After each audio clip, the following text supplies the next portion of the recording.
ये कबूतर एक ऊंचे टावर पर घोंसला बनाती है। वहां से नज़ारा बहुत सुंदर दिखता था, लेकिन खतरा भी था, क्योंकि वहां से प्लेन और ट्रेन गुजरते थे। एक दिन कबूतर दाना लेने जाती है।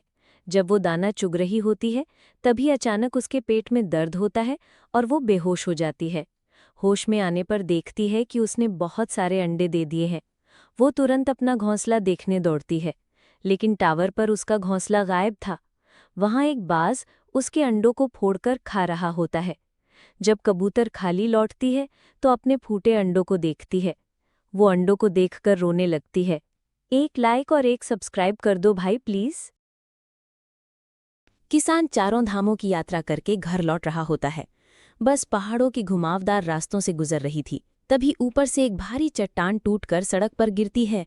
ड्राइवर तुरंत ब्रेक लगाता है, लेकिन बस फिसलती हुई खाई की ओर लुढ़कने लगती है। लोग डर के मारे चीखने चिल्लाने लगते हैं। तभी किसान झट से बस से कूदता है, जल्दी से एक मोटी रस्सी निकालकर बस को पेड़ से बांधता है और पूरी ताकत लगाकर खींचता है। बस धीरे धीरे रुक जाती है और सभी की जान बच जाती है। फिर भी किसी ने किसान के लिए लाइक और सब्सक्राइब नहीं किया। किसान और कबूतर सारा गन्ने का जूस पी जाते हैं। फिर किसान कबूतर को डांटता है। कबूतर डर के मारे एक पपीता का पेड़ लगाता है और खूब सारा पानी डालता है। अब पेड़ बड़ा हो जाता है और फिर कबूतर पेड़ से पपीता तोड़कर ट्रैक्टर में भर कर लाता है। किसान सारे पपीते खाता है, फिर भी पेट नहीं भरता, तो कबूतर किसान को उठाकर एक आम के बगीचे में गिरा देता है। किसान मज़े से आम खाता है और कबूतर चुपचाप रोने लगता है। अगर लाइक सब्सक्राइब नहीं किया है तो कर लो। किसान के पास एक आम का पेड़ था। उसमें फल नहीं आते थे, तो कबूतर और किसान मिलकर एक खास दवाई डालते हैं। कुछ ही समय में आम का पेड़ फलों से लद जाता है और हजारों आम जमीन पर गिरने लगते हैं। किसान अब आम बेचकर अमीर बन जाता है, लेकिन आम रुकने का नाम ही नहीं लेते। पूरा खेत और घर आमों से भर जाते हैं। अब किसान परेशान हो जाता है और आम रोकने वाली दवा डाल देता है।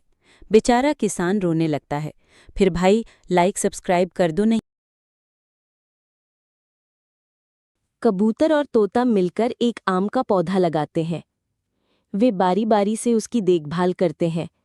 एक दिन कबूतर पानी देता है, अगले दिन तोता। धीरे धीरे पौधा बड़ा होता है और घना पेड़ बन जाता है। कुछ महीनों बाद पेड़ पर मीठे मीठे आम लगते हैं। दोनों दोस्त मिलकर फल खाते हैं और खुश होते हैं कि उनकी मेहनत रंग लाई।